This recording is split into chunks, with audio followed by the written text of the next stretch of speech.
नमस्कार, ये है सनातनी आवाज़ और मैं हूँ आपके साथ तनु शर्मा। दोस्तों, हिंदू धर्म में संतान से जुड़े कई व्रत और त्यौहार मनाए जाते हैं, जिनमें अहोई अष्टमी विशेष है। हिंदू कैलेंडर के अनुसार कार्तिक माह में कृष्ण पक्ष के दौरान दिवाली से 8 दिन पहले अहोई अष्टमी मनाई जाती है।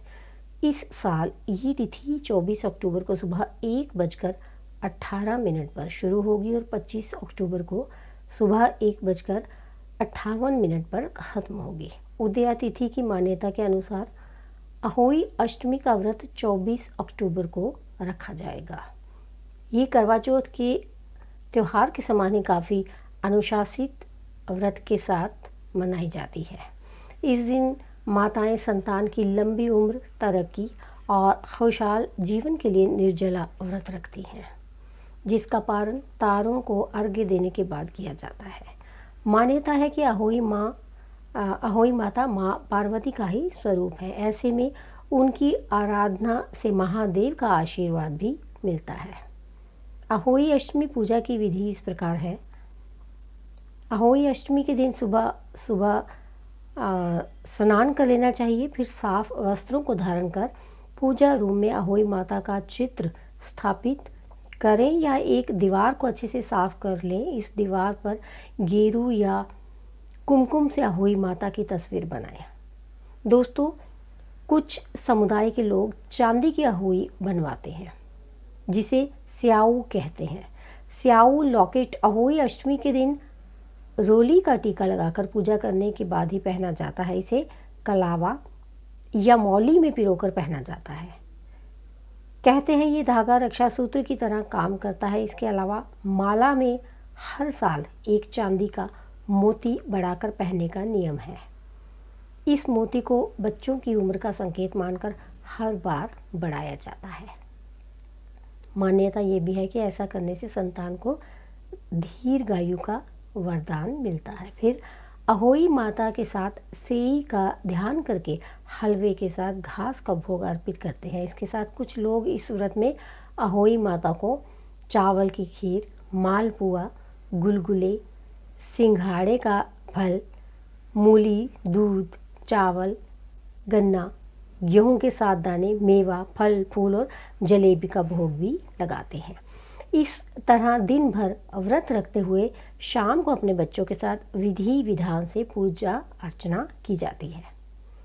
अहोई माँ को कुमकुम लगाकर फूल चढ़ाएं, 16 श्रृंगार का सामान अर्पित कर घी का दीपक जलाएं, भोग रखें और फिर अहोई माता की कथा पढ़ें। दोस्तों, इस अनुष्ठान से संबंधित कई कहानियाँ हैं और उनमें से एक कहानी अनुष्ठान के एक भाग के रूप में पूजा संपन्न होने के तुरंत बाद सुनाई जाती है। अहोई माता की पौराणिक कथा इस तरह है कि प्राचीन काल में एक साहूकार था, जिसके 7 बेटे और 7 बहुएं थी।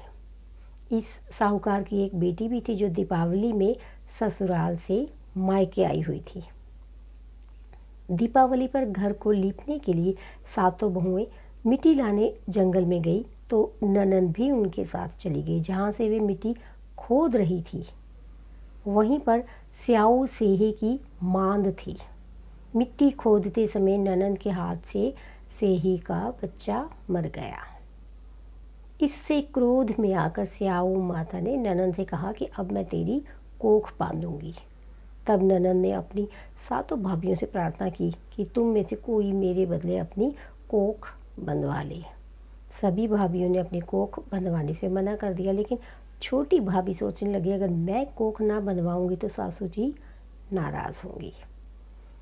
ऐसा विचार कर ननद के बदले छोटी भाभी ने अपनी कोख बंधवा ली। उसके बाद जब उसे जो बच्चा होता वह 7 दिन बाद मर जाता।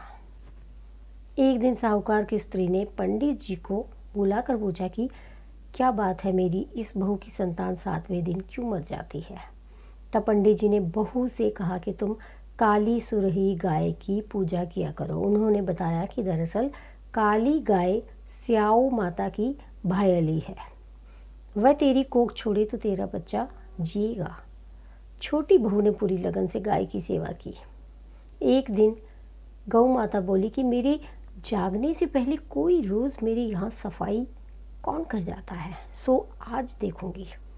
गौ माता खूब तड़के जागी तो क्या देखती है कि साहूकार की बेटी की बहू उसकी जो जगह थी वो साफ कर रही है।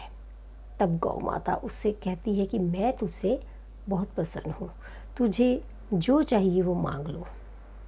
तब साहूकार की बहू बोली कि स्याऊ माता तुम्हारी भायली है और उन्होंने मेरी कोख बांध रखी है, उनसे मेरी कोख को खुलवा दो। गौ माता ने कहा अच्छा। तब गौ माता 7 समुद्र पार अपनी भायली के पास उसको लेकर चली। रास्ते में कड़ी धूप थी, इसलिए दोनों एक पेड़ के नीचे बैठ गई। इतने में वहाँ एक सांप दिखाई दिया। उसी पेड़ पर गरुड़ पंखनी के बच्चे थे। सांप गरुड़ पंखनी के बच्चों को मारने लगा। तब साहूकार की बहू ने सांप को मारकर ढाल के नीचे दबा दिया और बच्चों को बचा लिया। थोड़ी देर में गरुड़ पंखनी आई तो वहाँ खून पड़ा देखकर साहूकार की बहू को चोंच मारने लगी। तब साहूकारनी बोली कि मैंने तेरे बच्चे को मारा नहीं है, बल्कि सांप तेरे बच्चे को डसने आया था, मैंने तो तेरे बच्चों की रक्षा की है। इससे गरुड़ पंखनी प्रसन्न हुई और बोली कि मांग क्या मांगती है। वह बोली 7 समुद्र पार स्याहू माता रहती है, मुझे उसके पास पहुंचा दो। तब गरुड़ पंखनी ने दोनों को अपनी पीठ पर बैठाकर स्याहू माता के पास पहुंचा दिया और सुरही सहित उन्हें स्याहू के पास जब उन्होंने पहुंचा दिया तो स्याहू छोटी बहू की सेवा करने लगी और उनकी इस सेवा से वो बहुत प्रसन्न हुई और उन्होंने उसे 7 पुत्र और 7 बहुएं होने का आशीर्वाद दिया। स्याहू के आशीर्वाद से छोटी बहू का घर पुत्र और पुत्र की वधुओं से हरा भरा हो जाता है। अहोई अष्टमी का अर्थ इस प्रकार ये भी होता है कि अनहोनी को होनी बनाना, जैसे साहूकार की छोटी बहू ने कर दिखाया। तो दोस्तों इस तरह ये एक अहोई अष्टमी की कथा है और इस कथा को करने के बाद जो माताएं हैं वो अहोई माता से बच्चों की रक्षा की प्रार्थना करती हैं। फिर शाम को तारों का उदय हो जाने के बाद उन्हें अर्घ्य देती हैं और उसके बाद अपना व्रत खोलती हैं और फिर भगवान का भोग लगाने के साथ अपने बच्चों को और परिवार को भी खाना खिलाती हैं। तो मुझे दीजिए अनुमति, फिर मिलती हूँ। तब तक यूं ही अपना और अपने परिवार का ख्याल रखिए। एक बार फिर आप सबको अहोई अष्टमी की बहुत बहुत शुभकामनाएं। धन्यवाद।